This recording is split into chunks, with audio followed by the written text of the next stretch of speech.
RK मुशायरा media. अस्सलामु अलैकुम वरहमतुल्लाहि वबरकातुहू। अल्हम्दुलिल्लाहि रब्बिल आलमीन वल आक़िबतु लिल मुत्तक़ीन वस्सलातु वस्सलामु अला सय्यदिल अंबियाइ वल मुरसलीन व अला आलिहि व अस्हाबिहि व अहलि बैतिहि वन नासि अजमईन। अम्मा बाद फ़क़द क़ाल अल्लाहु तआला फ़िल क़ुरआनिल मजीद वल फ़ुरक़ानिल हमीद। अऊज़ु बिल्लाहि मिनश शैतानिर रजीम। बिस्मिल्लाहिर रहमानिर रहीम। वमन यब्तग़ि गैरल इस्लामि दीनन फ़लन युक़बल मिन्हु व हुवा फ़िल आख़िरति मिनल ख़ासिरीन। वइज़न क़ाल अल्लाहु तआला वमन युतिइल्लाह व रसूलहु फ़क़द फ़ाज़ फ़ौज़न अज़ीमा। सदक़ल्लाहु मौलाना अलीयुल अज़ीम। अल्लाहुम्मा सल्लि अला मुहम्मद व अला आलि मुहम्मदिन कमा सल्लैता अला इब्राहीम व अला आलि इब्राहीम इन्नका हमीदुम मजीद। अल्लाहुम्मा बारिक अला मुहम्मद व अला आलि मुहम्मदिन कमा बारकता अला इब्राहीम व अला आलि इब्राहीम इन्नका हमीदुम मजीद। मुअज़्ज़ज़ व मुअक्कर उलमाए किराम, काबिल कद्र दीनी भाइयों, बुज़ुर्गों और पर्दा नशीं ख़वातीन इस्लाम, ये आपका मुबारक जलसा नौजवानान नेमतपुर मुगलबाग बड़ी कुर्बानी और कोशिश और मेहनत से एक छोटी सी बस्ती ने आज इतना बड़ा पुरवकार इजलास मुनक़िद किया है, जिसको अपनी आँखों से देख रहे हैं, कानों से सुन रहे हैं और अपने जज्बात से भी एहसास कर रहे हैं। मैं मुबारकबादी पेश करता हूँ यहाँ के नौजवानों को, खुसूसन उमूमन यहाँ के मस्तूरात और बुजुर्गान दीन को, कि जिन्होंने इस छोटी सी बस्ती में इतना बड़ा मजमा एक जा कर के और ऐसे उलमा और शौरा को जमा करने की हिम्मत और कोशिश की है। अल्लाह इन हजरात को कबूल फरमाए और इनको दुनिया और आखिरत में इसका बड़े से बड़ा बदला अता फरमाए। भाइयों, बुजुर्ग और दोस्तों, बात तो बहुत कुछ कहनी थी, चूँकि इलाका पुराना है, अपना है, लेकिन मेहमान खुसूसी हमारे सामने हैं, जिनके से हम तारीख़ लेने के लिए कितनी कोशिश और मेहनतों के बाद हमारे हाथ ये तारीख़ लगी और हम आज मेहमान अपने दरमियान मौजूद हैं। मैं आप हजरात के सामने ज़्यादा वक्त नहीं लूँगा। मैंने जिस आयत करीमा को आप हजरात के सामने तिलावत की है, उसी को मशाले रहा और उसी को अपनी गुफ्तगू और बातचीत का उन्वान बनाकर चंद बातें उसी की सराहत और तशरीह को मद्देनज़र रखते हुए आपसे चंद बातें सिर्फ कहूँगा और रुखसत हो जाऊँगा। मैं सबसे पहले इस आयत करीमा का तर्जमा आप हजरात के सामने पेश कर दूँ ताकि बात समझने में आसान हो। मैंने पहली आयत पढ़ी है, अल्लाह तबारक व तआला कुरान मुक़द्दस के अंदर इरशाद फरमाता है कि जो कोई भी इस्लाम, जो कि अल्लाह का मजहब है और पसंदीदा, और जो इस्लाम हजरत आदम से शुरू होकर मुहम्मदुर रसूलुल्लाह सल्लल्लाहु अलैहि वसल्लम पर मुकम्मल और पूरा हुआ, उस दीन के अलावा कोई अगर नया दीन तलाश करेगा कि वो उस पर चले, तो अल्लाह कहते हैं फलन युक़बल मिन्हु। ऐसा न्यू फैशन और नया दीन तलाश करने वाला मर्द और औरत, चाहे वो कहीं के रहने वाले हो, किसी खानदान से उसका ताल्लुक हो, इससे कतई नजर उसका वो दीन हरगिज कबूल नहीं किया जाएगा। और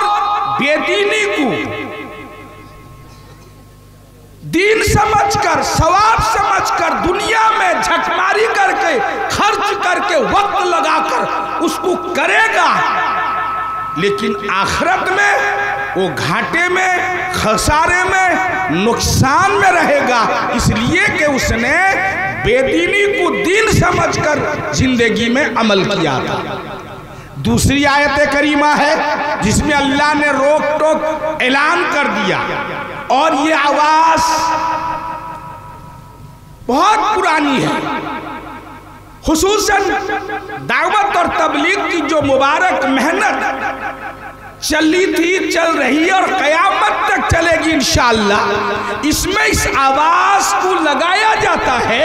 ये आवाज कोई मकोला नहीं, कहावत नहीं, किसी इंसान और किसी अल्लाह के अलावा गैरुल्लाह का कोई जो है बात और गुफ्तगू ही नहीं है, बल्कि अल्लाह रब्बुल इज्जत का ये हुक्म है जो हजरत आदम से लेकर जनाब मुहम्मद रसूलुल्लाह सल्लल्लाहु अलैहि वसल्लम तक सारे अंबिया, सारे रसूल और उनके मानने वाले और आप सल्लल्लाहु अलैहि वसल्लम, फिर आपके शागिर्द सहाबाए किराम, फिर आपके शागिर्द ताबईने किराम, ताबईने किराम, बुजुर्गान दीन, औलियाए किराम, पीर, कुतुब, गौस, अब्दाल, उलमाए रब्बानीन व हक्कानीन और आम सहीहुल अकीदा मुसलमान ने इस आवाज को भी लगाया।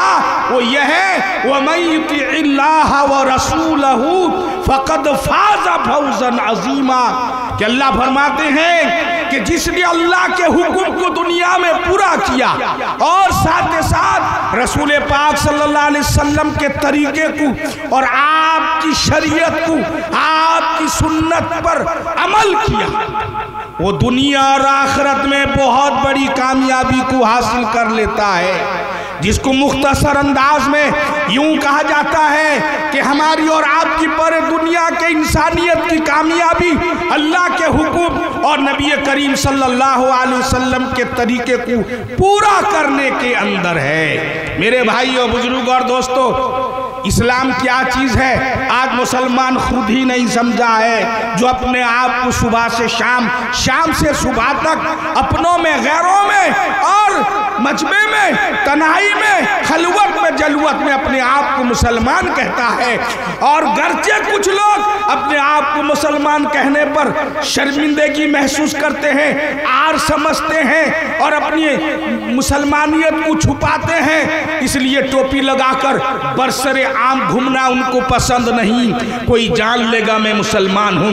बाद लोग आते हैं जुमे के दिन, टोपी घर से जेब के अंदर लेकर आते हैं, मस्जिद के दरवाजे पर लगा लेते हैं, जैसे जुमा की नमाज से फारिग होते हैं, फिर सर से निकालकर फिर जेब में भर के फिर घर में जाते हैं और वहीं रख देते हैं। उनकी जिंदगी में शायद खतने के वक्त, उनके नाना जान ने अकीके के वक्त या फिर शादी के मौके पर ससुराल ने जहाँ जोड़ा और घोड़ा दिया था, वहीं एक तो गोल्ड टोपी भी दी थी, उसी टोपी पर उनकी मौत होती है। उनको जिंदगी में चूंकि ज्यादा टोपी लगाना पड़ता नहीं है, जिसकी बुनियाद पर वो जूते से लेकर, मोजे से लेकर साथ और दीगर चीजें जरूरियात की लिबास के लिए खरीदते हैं, मगर टोपी कभी नहीं खरीदते, चूंकि टोपी का इस्तेमाल और यूज उनको बहुत कम करना पड़ता है। लेकिन बाज लोग ऐसे हैं जो फख्र से अपने आप को मुसलमान कहते हैं और डंके की चोट पर कहते हैं, और यही शरीयत का हुक्म है कि अपने आप को मुसलमान होने पर फख्र करो। आइए, मैं आप सल्लल्लाहु अलैहि वसल्लम से साहबा ने पूछा था, ये अव्वल दर्जे का जमाना था जब इस्लाम अभी पूरी इलाके में और अभी आम तौर पर फैला नहीं था, जो जिब्रील हदीस के नाम से मशहूर है, जिसमें एक सहाबी ने, एक शख्स ने हजरत जिब्रील अमीन, असल में वो थे लेकिन इंसानी शक्ल में तशरीफ लाए और आका से पूछा, 3 सवाल किया था। ईमान किया है, इस्लाम किया है, एहसान किया है। फिर अल्लाह के नबी सल्लल्लाहु अलैहि वसल्लम ने उसका जवाब दिया, फिर उसने तस्दीक किया, फिर उसके बाद चले गए। आपने फरमाया ये जिब्रील अमीन थे, आपके तालीम के लिए आए थे। सहाबा से फरमाया, उसमें एक सवाल था, इस्लाम किया है? अल्लाह के प्यारे नबी सल्लल्लाहु अलैहि वसल्लम ने इस्लाम किया है वो 5 चीज है जिसकी बुनियाद इस्लाम पर है। आप हजरात अच्छी तरह से जानते हैं, मैं मुख्तसर वक्त में इनको जिक्र करने का मुनासिब नहीं समझता हूँ, क्योंकि इस्लाम की बुनियाद 5 चीज़ों पर है। ये आमतौर पर आप वरना मोबाइल मार के देख लीजिएगा इस्लाम की बुनियाद कितनी चीज़ों पर है। जहाँ फालतू वालतू बात मार के देखते हैं वहीं बुला के देख लीजिएगा। ये पहले का सवाल था कि इस्लाम ये है कि 5 चीज़ों को मान लेना, करना। फिर जब आखिरी जमाना आया, एक सहाबी ने पूछा कि इस्लाम क्या है या रसूल अल्लाह? ये जमाना वो था जो इस्लाम बिल्कुल फल फूल और फैल चुका था, चारों तरफ इस्लाम का डंका ही बजता था। अल्लाह के नबी ने 2 जवाब दिया था कि खाना खिलाना और मीठा बोल बोलना, ये होता है इस्लाम। फिर उस साहबी ने पूछा, अल्लाह के प्यारे नबी सल्लल्लाहु अलैहि वसल्लम ये भी बता दीजिए कि कामिल मुसलमान कौन है, पक्का मुसलमान कौन है, पक्का मोमिन कौन है, जरा आप बता दीजिए। तो सरकार दो आलम सल्लल्लाहु अलैहि वसल्लम ने फरमाया, अल मुस्लिम मन सलिम अल मुस्लिमूना मिन यदिही व लिसानिही। कामिल मुसलमान मर्द औरत वो है कि जिसके हाथ की तकलीफ से, ताकत की तकलीफ से दूसरा मुसलमान हिफाजत से रहे, यानी अपने हाथ, अपनी ताकत, अपने पावर से किसी दूसरे मुसलमान, चाहे वो रिश्तेदार हो या न हो, वो पड़ोसी सही, हत्ता के हिंदू भाई भी है, उसके तरफ से उस गैर को तकलीफ न पहुंचे। और हाथ का तकलीफ तो मिट जाता है, दिल का तकलीफ बड़ा गहरा होता है।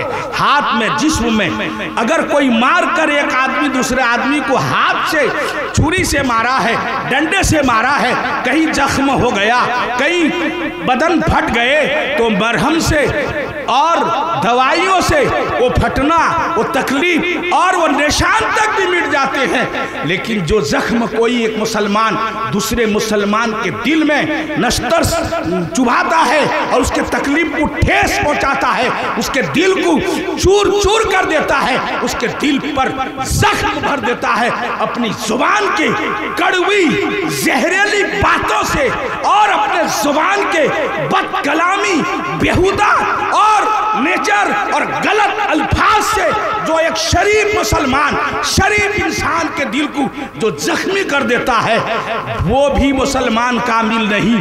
अल्लाह के नबी ने फरमाया, जिसके हाथ और जिसकी जुबान के तकलीफ से दूसरा मुसलमान भाई सलामत रहे, यानी महफूज रहे, वो कामिल मुसलमान है। भाइयों, बुजुर्ग और दोस्तों, आज मैं और आप सब मोहताज है इस बात के, क्या हम कामिल मुसलमान हैं? क्या हमारे तरफ से अपने सगे भाई को तकलीफ नहीं है?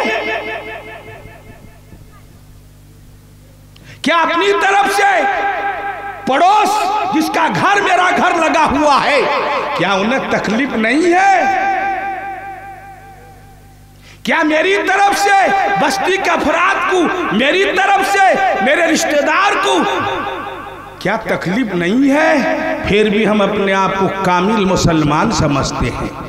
मेरे भाइयों, बुजुर्ग और दोस्तों, आज मुसलमान इतना नीचे गिर गया है कि आज मुसलमान के अमाल को देखकर गैर जो कल तक इस्लाम को अच्छा, सच्चा, पाक और ऐन फितरत के मुताबिक कहते थे, आज वो गैर मुस्लिम इस्लाम को नफरत और उसको गलत और जालिम मजहब इसलिए कहते हैं कि एक मुसलमान होकर भी जुल्म करता है, मुसलमान होकर भाई का घर गला काटता है, मुसलमान होकर जुबान से ऐसे अल्फाज कहता है कि उसके दिल को छलनी कर देता है, मुसलमान होकर गाली देता है, मुसलमान होकर झूठ बोलता है, मुसलमान होकर धोखेबाजी करता है, मुसलमान होकर दूसरे का कर्ज लेकर अदा नहीं करता।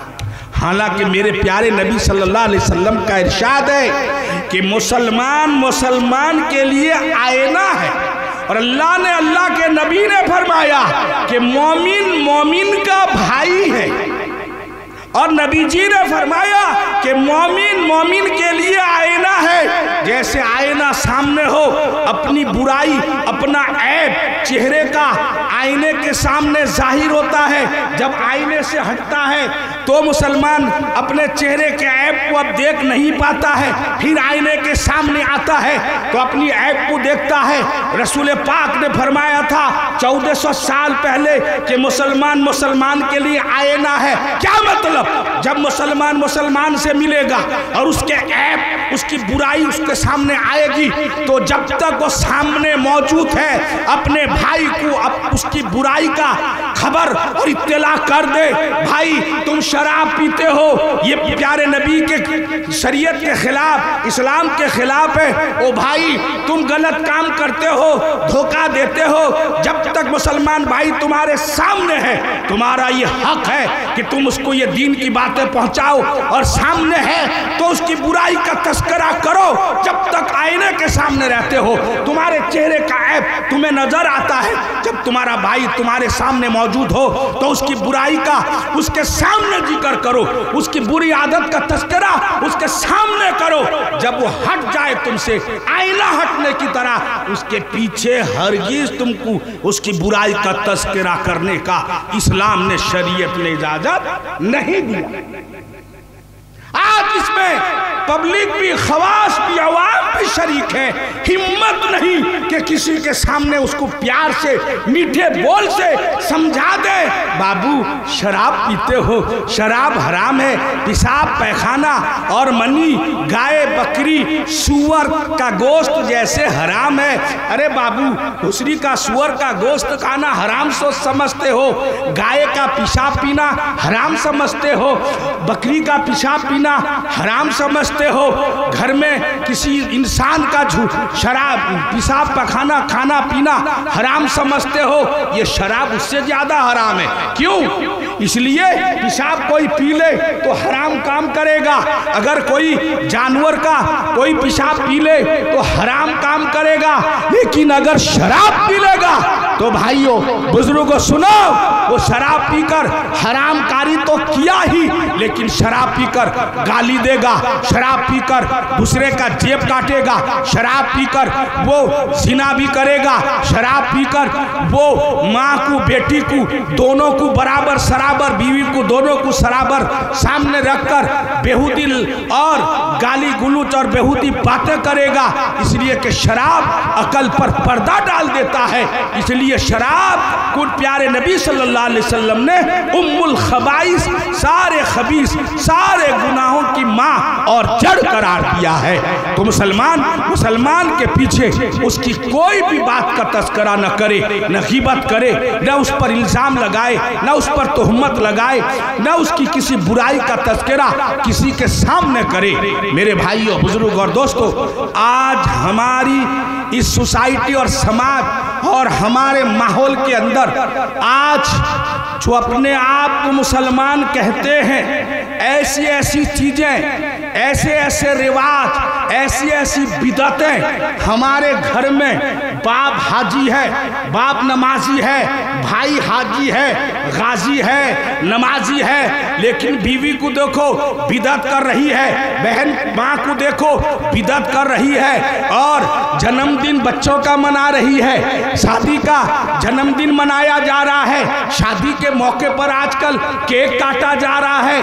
भाइयों, बुजुर्ग और दोस्तों, हम अहले सुन्नत वल जमात उलमाए देवबंद ने हम कुरान और सुन्नत और शरीयत को अपनी आंखों के सामने रखकर साहबा की जिंदगी, ताबईन, तबे ताबईन, बुजुर्गान दीन, औलिया किराम, उलमाए मुस्तहिदीन, खुसूसन उलमाए देवबंद के इल्म, अमल और आपके के दीनदारी को सामने रखकर हमने जो कुरान और हदीस को समझा है वो बिल्कुल सही ऐन कुरान और हदीस के मुताबिक है। हमने पूरी तारीख़ इस्लाम और पूरे प्यारे नबी सल्लल्लाहु अलैहि वसल्लम से लेकर इस वक्त के जिंदा जावेद जो औलिया इकराम की जमात है और क़यामत तक रहेगी, उन्होंने प्यारे नबी सल्लल्लाहु अलैहि वसल्लम का कभी जन्मदिन नहीं मनाया।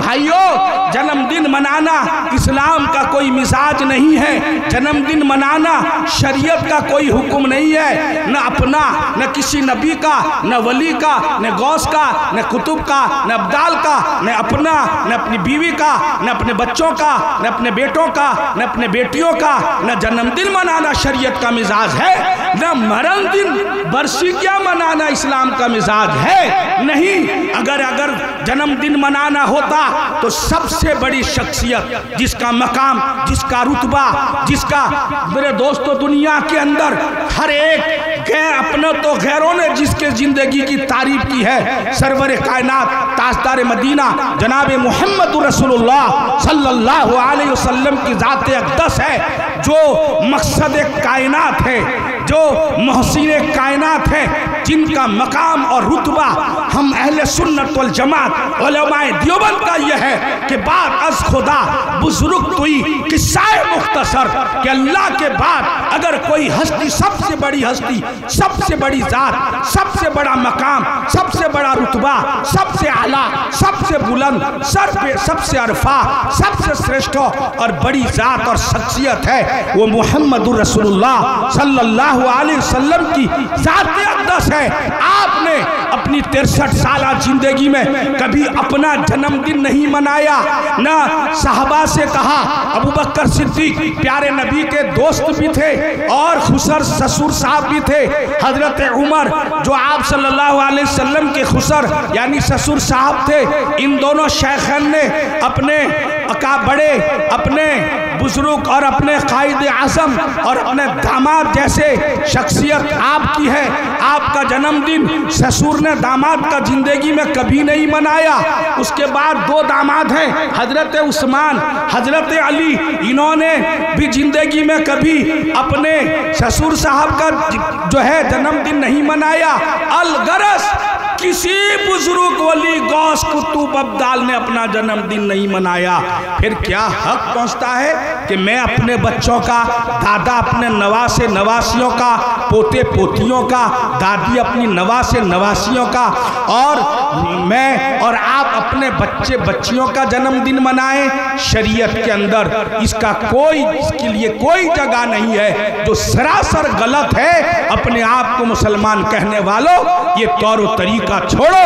अपने बच्चों को मकातिब में भेजकर तालीम मुकम्मल निसाब मकतब जो 4-3 साल का काबिर ने रखा है उसको पूरा करो, और दीनी मजलिस में आकर सिर्फ जज्बे और जोश के साथ नारा लगा देना काफी नहीं है। अमली मैदान में कूदकर अपने आप को सच्चा पक्का मोमिन और मुसलमान साबित करना, यही अल्लाह के नजदीक पसंदीदा और मकबूल है। जज्बात से सिर्फ कुछ नहीं होता, बल्कि अमली जिंदगी में हम अपने आप को पेश करें। इसलिए उलमा से, अपने अकाबिरीन उलमा से दीन, शरीयत, कुरान और हदीस की रोशनी में किस चीज़ पर अमल करना चाहिए उस पर अमल करें। जो रस्म रिवाज और बिदात और रसूमात हैं उनको हरगिज़ न करें। बात तो बहुत दिल में थी, मगर चूँकि हमारे जो मेहमान खुसूसी तशरीफ़ लाए मुफ्ती साहब दामद बरकातुहुम, उनकी आदत है देर बाद बैठते नहीं,